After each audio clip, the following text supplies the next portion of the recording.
That's all trip இது ஒரு auto மற்றும் cab booking app. Auto, taxi, sedan, maxi cab, Tata Ace, 25 seat mini bus எல்லா வண்டியும் இந்த ஆப்குள்ளே அட்டாச் பண்ணிக்கலாம். டாக்குமெண்ட்ஸை அப்லோட் பண்ண உடனே அப்ரூவல் கொடுத்துருவாங்க. கீழே டிஸ்கிரிப்ஷனில் இருக்க லிங்கை கிளிக் பண்ணி தட்ஸ் ஆல் ட்ரிப்பை டவுன்லோட் பண்ணிக்கலாம். சார், நீங்கள் எப்படி சார் பார்க்குறீங்க இதில் டெல்லி தலைமையிலிருந்து தகவல் வரும், அதுக்காக காத்துக்கிட்டு இருக்கிறோன்ற சொல்கிற இந்த நெருக்கடி உண்மையிலேயே திமுகவுக்கு காங்கிரஸ் கொடுக்குதா, அல்லது திமுக கொடுத்த நெருக்கடியால் காங்கிரஸ் தள்ளி நிற்குதா? அதாவது காங்கிரஸை பொறுத்த வரைக்கும் ஒரு யதார்த்தமான நெருக்கடியை அவர்கள் கொடுத்தாங்க. ஆரம்பத்திலேருந்தே அவங்க கொடுத்தாங்க.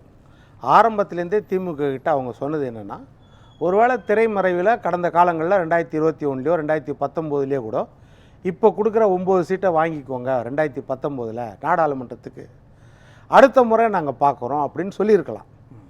அதே மாதிரி அடுத்த முறை 2024 அதே 9 தான் கொடுத்தாங்க ஸ்டேட்டஸ்கோ. அதுக்கு காரணம் அகில இந்திய அளவில் காங்கிரஸ் சோபிக்க முடியல. அப்போது என்ன அப்படின்னா, ஏன்னா எதிர்கட்சியாக கூட அப்போ வர முடியல அப்படின் போது காங்கிரஸ் கொஞ்சம் இணங்கி போய், சரி நீங்கள் 2019 ஒன்று சொன்னீங்க, ஆனால் 2024 அதை ஃபாலோ பண்ணல, அதே 9 தான் கொடுத்துட்டீங்க அப்படின்னு சொல்லியிருக்கலாம். 2021 தேர்தலையும் அதே மாதிரி என்னென்னா, இது சட்டமன்றம், எங்களுக்கு தான் முக்கியத்துவம், திமுக அப்படி நினச்சிருக்கலாம். ஆனால் திமுக தான் இருக்கிற பெரிய கட்சி, அவங்க தான் அந்த கூட்டணினா அதுதான் பெரிய கட்சி. அப்போ அவங்க அது இயற்கையாக அதை நினச்சிருக்கலாம். எல்லா கட்சியும் சொல்கிறது தான் அடுத்த தேர்தலில் பார்த்துக்கலாம் அப்படின்னு ஒரு வார்த்தை சொல்கிறது தான். அப்போ 2021 25 சீட்டு தான் கொடுத்தாங்க காங்கிரஸுக்கு. இப்போ என்னென்னா, காங்கிரஸ் அதை ஏற்றுக்க மாட்டேன், எங்களுக்கு கூட கொடுக்கணும். இதில் 2 இருக்குது. ஒன்று, 2021 நீங்கள் சமரசம் பண்ணியிருக்கலாம், குறைவாக கொடுத்து அடுத்தோட கூட கொடுக்குறேன்னு காங்கிரஸுக்கு சமாதானம் பண்ணியிருக்கலாம். இரண்டாவது, காங்கிரஸுக்கு அந்த சூழ்நிலையில் வேறு ஆப்ஷனும் கிடையாது, வேறு வழியும் இல்லை. அப்போது அதை ஏற்றுட்டு காங்கிரஸ் 2த்துக்கும் சம்மதிச்சிருக்கலாம். ஒன்று, முதல் முறை அந்த சரி ஸ்டாலின் அவர்கள் முதலமைச்சர் வேட்பாளராக வருகிறாரு அப்படின் போது அதை ஏற்றுருக்கலாம், அடுத்த முறை பார்த்துக்கலான்னு. ரெண்டாவது, வேறு ஆப்ஷனும் இல்லைன்னு இருக்கலாம். இப்போ இந்த 2மே இப்போ இருக்குது. இன்னொரு பக்கம் பார்த்திங்கன்னா, அவங்க தூர பார்வையில் காங்கிரஸ் என்னென்னா, மல்டிபிள் ஆங்கிளில் காங்கிரஸ் திங்க் பண்ணி தான் இதை செய்திருக்கிறாங்க. இன்னொரு விஷயம் என்னென்னா, அவங்க ஸ்ட்ராட்டஜி எடுத்து பார்க்குறாங்க. 2016 நம்ம திமுக கூட தான் கூட்டணியில் இருக்கோம், 2004 இருக்கிறோம். நடுவில் ஒரு நாடாளுமன்ற தேர்தலில் நம்மளை திமுக கட்டி விட்டாங்க. மற்றபடி திமுக கூட தான் 21 வருஷத்துக்கு மேலே விசுவாசமாக இருக்கிறோம். அப்போது 2016 63 இடங்கள் கொடுத்தாங்க. அப்போது நம்முடைய வாக்கு சதவீதம் 9% காங்கிரஸுக்கு. அடுத்த சட்டமன்ற தேர்தல் அதே விசுவாசமான கூட்டணி 2016 அப்போது 63 கொடுத்தது 41 ஆக்கிட்டாங்க. என்னுடைய ஓட்டு சதவீதம் 9லேருந்து 6 ஆயிடுச்சு, 30% குறைச்சாச்சு. யார் அது திமுக காரணம் கூட சொல்லலாம், இல்லை அவங்க சொந்த பலவீனம் கூட சொல்லலாம். ஆனால் கூட்டணி தான் முக்கியம். அதில் 6-3 ஆயிடுச்சு. அடுத்தது 2021 அதே கூட்டணி, இன்டாக்ட் கூட்டணி, அதே விசுவாசம், அதே திமுக தான். அவங்ககிட்ட அப்போ காங்கிரஸ் வளரணுமா இல்லையா? இப்போது சீட்டை குறைச்சாச்சு, 63லேருந்து 41 ஆக்கி 41லேருந்து 25 கொண்டாந்து நிறுத்தியாச்சு காங்கிரஸை. 25 நிறுத்த பிறகு இப்போது 4% ஓட்டு, 4.27.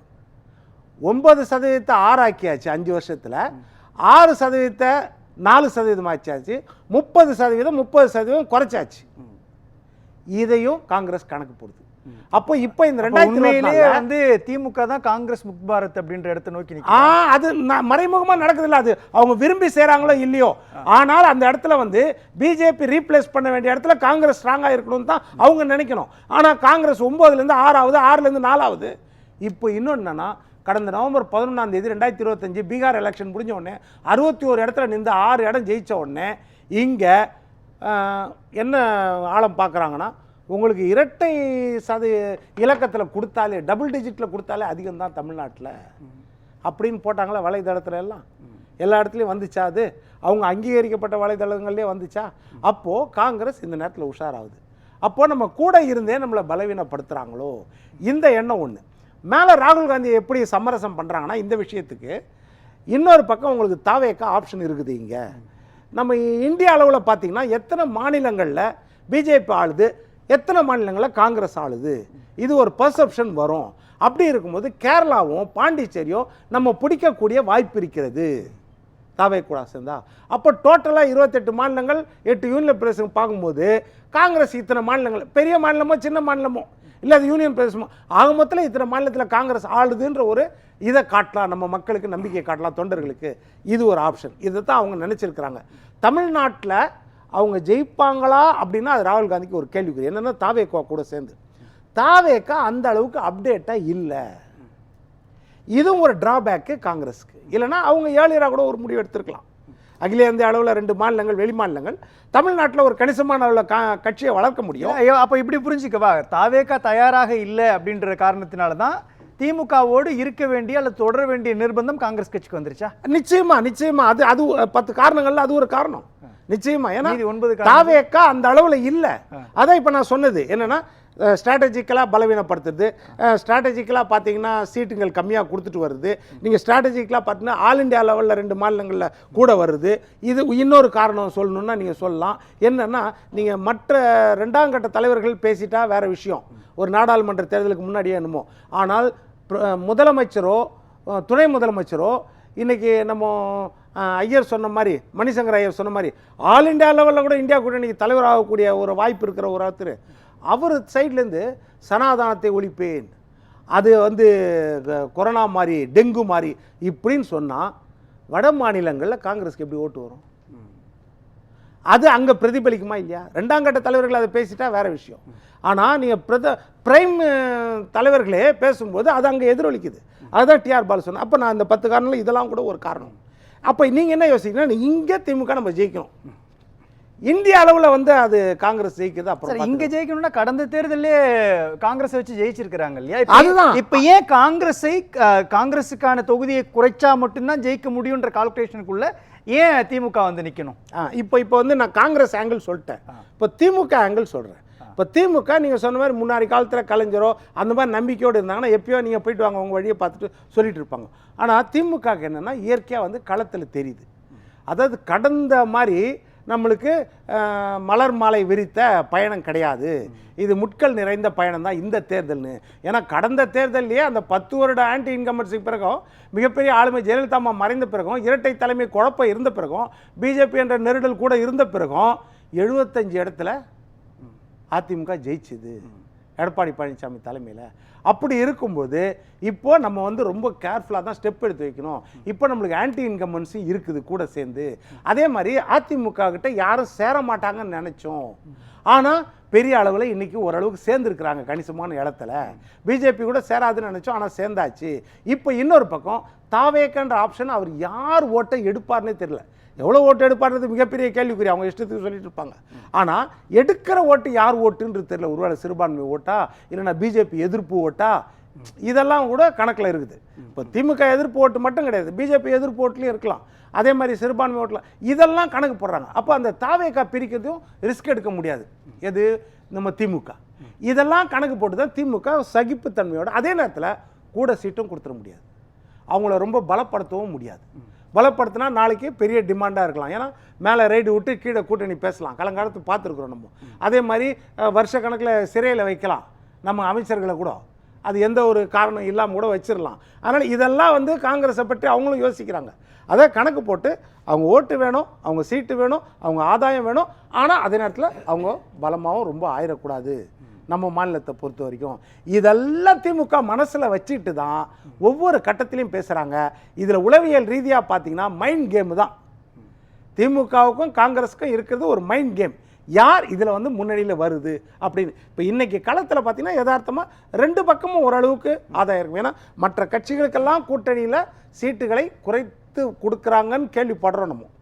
திமுகவை பொறுத்த வரைக்கும் ஏற்கனவே எக்ஸிஸ்டிங் கூட்டணி சீட்டுங்களை குறைத்து தான் கொடுக்குறாங்கன்னு நம்ம கேள்விப்படுறோம். அதே மாதிரி காங்கிரஸுக்கும் குறைக்கிறதுக்கு வாய்ப்பு இருந்துச்சு, ஆனால் அந்த வாய்ப்பு இப்போது தவறி போயிடுச்சு.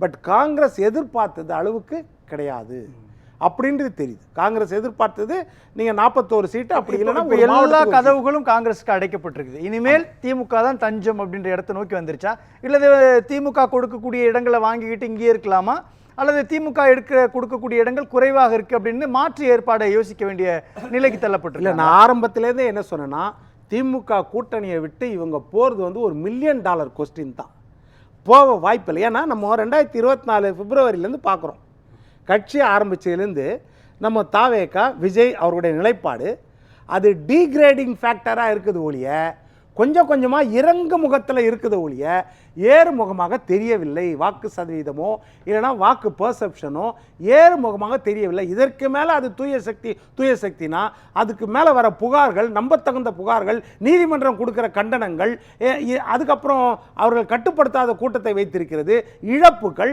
இதெல்லாம் பார்க்கணும். அதுக்கு பிறகு அவங்க அந்த இழப்புக்கு ஈடு செய்கிறது, அவங்கள போய் அவங்களுக்கு ஆறுதல் தெரியும், இதெல்லாம் வந்து இறங்கு முகத்தில் வருது. இதை பார்க்குறோம். இப்போ 13ஆம் தேதி நீங்கள் சேலத்தில் ஒரு கூட்டம், நிர்வாகி கூட்டம், 10 நாள் லீவு. 23ஆம் தேதி வேலூரில் நிர்வாகி கூட்டம், மறுபடியும் 10 நாள் லீவு. 3ஆம் தேதி தஞ்சாவூரில் நிர்வாகி கூட்டம். இப்படி அவர் ஒர்க் ஃப்ரம் ஹோம் மாதிரி நடத்தின்னு இருக்கும்போது இதை காங்கிரஸ் நம்புறதுக்கும் யோசிக்கிறாங்க. ஆனால் ஆல் இண்டியா லெவலில் ராகுல் காந்தியை என்ன கன்வின்ஸ் பண்ணுறாங்கன்னா, தமிழ்நாட்டை விட தமிழ்நாட்டில் ஓரளவுக்கு நம்ம வந்து ஒன்றும் கிடையாது, ஒரு 70 தொகுதி கொடுக்குறாங்க வச்சுக்கிறீங்க. 70 தொகுதியிலையும் காங்கிரஸ் போய் பிரச்சாரம் பண்ணோம். இப்போ காலகாலமாக ஒரு 30-40 வருஷமாக காங்கிரஸ் வேட்பாளர் இல்லாத தொகுதிகள் நிறைய இருக்குது. அங்கே காங்கிரஸ் ஆட்களே இருக்காது. இப்போ இந்த தேர்தலில் நின்றுட்டா ஒரு 70 தொகுதியில் காங்கிரஸை பற்றி இந்த ஒரு மாதம் பட்டி தொட்டியெல்லாம் பிரச்சாரம் இருக்கும். அதை அவங்க விரும்புகிறாங்க. இன்னொரு பக்கம் 2 மாநிலத்தை பொறுத்து ஆல் இண்டியா லெவலில் இதைத்தான் ராகுல் காந்தியை கன்வின்ஸ் பண்ணி வச்சாங்க. இன்றைக்கி வந்து மற்ற தலைவர்கள், இப்போது சிதம்பரம், அப்புறம் வந்து சோனியா காந்தி அம்மா, இவங்க பெரிய நம்ம கார்கே அவர்கள் எல்லாம் இப்போ வந்து இதில் பெரிய அளவில் நம்ம வந்து பார்க்கக்கூடாது, அதனால் நீங்களும் கொஞ்சம் இறங்கி வாங்க, நாங்களும் ஏறி வரணும்னு சொல்லி ஏதோ முடிச்சிருக்கிறாங்க சமரசம் அப்படின்ற மாதிரி தான் ஒரு கேள்விப்படுறோம். காரணம் இவ்வளோ நாள் யோசிக்க வேண்டிய அவசியம் ஏன் சார் வருது? இல்லை, மெயின் காரணம் ஒரு விமான நிலையத்திலேயே 2 மணி நேரம் உட்காந்துருக்காங்க. டெல்லி தலைமையிலேருந்து உத்தரவு வருன்றாங்க. இன்றைக்கு பிற்பகல் வர என்ன சொன்னாங்க, டெல்லி தலைமை டெல்லியில் அனௌன்ஸ் பண்ணுவாங்கன்னு சொல்கிறாங்க. ஏன் இவ்வளவு இழுபறி? அதுக்கான அவசியம் எங்கேருந்து வருது? ஏன் இவ்வளவு ஆழ்ந்து டெல்லி தலைமை காங்கிரஸ் யோசிக்குது? இல்லை, காங்கிரஸ் என்ன யோசிக்குன்னா, இப்போ நீங்கள் பிஜேபி நம்ம கம்பேர் பண்ணி சொல்ல முடியாது. ஏன்னா காங்கிரஸை பொறுத்த வரைக்கும் திமுக கூட இருக்கும்போது அவங்க இந்த ஸ்ட்ராட்டஜிலாம் பார்க்குறாங்க. கடந்த காலத்தில் எவ்வளோ நம்ம இறங்கு முகமாக ஒரே கூட்டணியில் இருந்து எந்த அளவுக்கு இறங்கு முகமாக இருக்கிறோம் அப்படின்ற ஒரு நேரம் தமிழ்நாட்டை ஆண்ட கட்சி காங்கிரஸ். இன்னொன்று, மத்தியில் கணிசமான நேரத்தில் கிட்டத்தட்ட 10 ஆண்டுகளுக்கு திமுகவுக்கு கூட்டணியில் தொகுதிகள் கொடுத்த கட்சி காங்கிரஸ். அதே மாதிரி ராஜீவ்காந்தி அவர்கள் மிகப்பெரிய அளவில் வெற்றி பெற்ற பிறகு ஒரு தேவையில்லாத ஒரு போஃபர்ஸ் பிரச்சனையில் காங்கிரஸ் ஆட்சியை அவர்கிட்ட இருந்த இராணுவ அமைச்சரே வச்சே அவர் ஆட்சி கவிழ்த்தவர்கள். இதெல்லாம் அவங்க கணக்கு போட்டிருப்பாங்க. நம்ம திமுக கூட்டணியில் இருக்கிறோன்னா திமுகவும் காங்கிரஸும் இன்னைக்கு இணக்கமாக இருக்கிறாங்க, ஒரு பொது எதிரியை வீழ்த்தணும்னு இருக்காங்க. ஆனால் 2 பேரும் கடந்த காலத்தில் எவ்வளவு இதாக இருந்தாங்க, இன்றைக்கும் அதை நினைவு கூறுறாங்க. ஒவ்வொரு மேடையிலையும் எப்படி அவசர சட்டத்தில் மிசா காலத்தில் எப்படியெல்லாம் கொடுமைப்படுத்தப்பட்டோம்னு இவங்கள மேடையில் வச்சுட்டே தான் பேசுகிறாங்க. அதுதான், இதெல்லாம் வந்து நெருடல் தான். அப்போ எங்களோட உரிமையை கூட கொடுக்கணும்னு கேட்கறது யதார்த்தம் தான், இல்லைன்னு சொல்ல. இப்போ கார்த்திக் சிதம்பரம் அவரை கூட சொன்னாங்க. கார்த்திக் சிதம்பரம் இப்போ சொல்கிறாரு, முதல் ஆட்சி அதிகாரத்தில் உரிமை வேண்டும்னு குரல் யார்கிட்ட வந்துச்சுன்னா கார்த்திக் சிதம்பரத்துக்கிட்ட தான். மத்தியில் நீங்கள் ஆட்சியில் எங்ககிட்ட பங்கு வாங்கினீங்களே, இங்கே கொடுக்கணும், அதை கேட்குறது தவறா, கொடுத்தாகணும்னு முதல் குரலே வந்து கார்த்திக் சிதம்பரத்துலேருந்து தான் வந்துச்சு.